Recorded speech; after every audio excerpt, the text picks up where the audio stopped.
Hello, this is Jared calling from StubHub Executive Support. All of you recorded. Stuart Cooper available.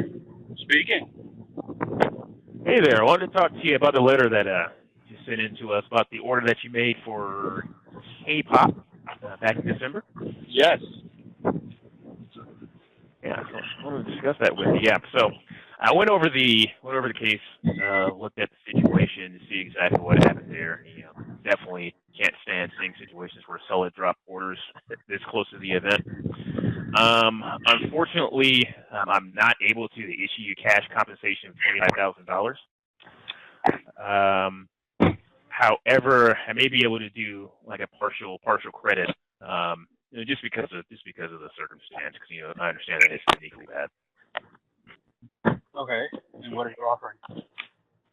Okay, I can offer you 50% of what you purchase or what you paid. All right. So you want to offer me $200? $209.07. No, that's not even remotely acceptable. The trip costs more than that. Okay. Yeah, I understand that, and that's why I see that as frustrating. Now, unfortunately, StubHub has fulfilled its part of the Span Protect guarantee. So, by our policy, we're not allowed to do more than refund. What I can offer you is just as a kind gesture, and we are also not liable for any kind of purchases you make outside of our website. Man, sorry about that. What was that about the last part? We're not liable for any costs that you incur outside of our website. But I incurred those costs because of your website, did I not? No. How did I not? I purchased tickets, therefore I needed the hotel. If I never purchased those tickets, I wouldn't have needed the hotel.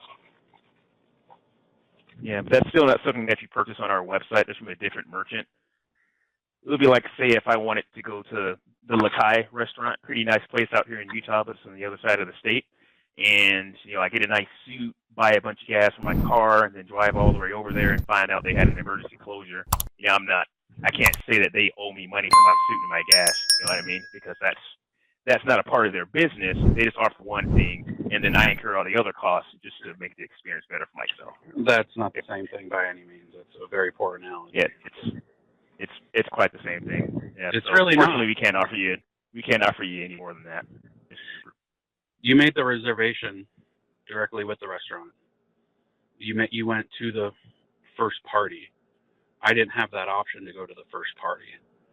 Now, had you made the reservation with Expedia for a hotel, and you get to the hotel, and Expedia screwed up, well, then it's a similar analogy. But your analogy is not. Well, yeah, because then I'm making the reservation with Expedia. So you didn't make your hotel reservation with StubHub. You made that with whoever you used to make the reservation. Yes, we're a second party marketplace for your tickets, and that's the only thing that you got from us. That's why we owed you a refund. And I've already received that from that seller. But yeah, so we sent you that, and we charged the seller, as is our policy. But if there's something that's not purchased through us, unlike a hotel or a car or whatever through Expedia, we are not liable for that, and it says that in our user agreement. I guess I don't understand. What did you charge the seller? Why would you need to charge the seller? The seller wouldn't have gotten paid because they never fulfilled the order. I mean, did you charge the seller? They're charged for dropping the order. Why didn't you give me that money? That's not what our policy states. So it seems like it's a heck of a good policy for you to allow people to sell tickets that they don't rightfully own, which is what this not seller necessarily. Because the main point of that is as an incentive for sellers, large ones like what you experienced, to not try to game the system like you were suggesting. I don't believe that's what they did, but it still serves as an incentive to take their sales very seriously. And when there is situations where we have, fans like yourself, that don't feel like they're properly compensated by just a refund or getting a replacement tickets, we do try to use that money to try to, offer something a little bit on top of the refund if the situation calls for it. Like me calling you right now and saying, I can give you a 50% coupon. Yeah, a couple $100 is an insult. So, yeah, I guess just like you had said when when I picked up the phone that the call is monitored and recorded, that will be used because, we've both consented to the call being recorded, and I will be making a video about my terrible experience, and I hope people take that to heart and consider where they purchase their future tickets. Sure. I don't give you permission for you to record the call, but do you have any other questions I can answer for you? I don't understand why, if you're telling me the call is being recorded, that's your consent as well. So you've already given it by asking me if I give it. Well, I'm verbalizing it by saying that I don't give you permission to record our conversation.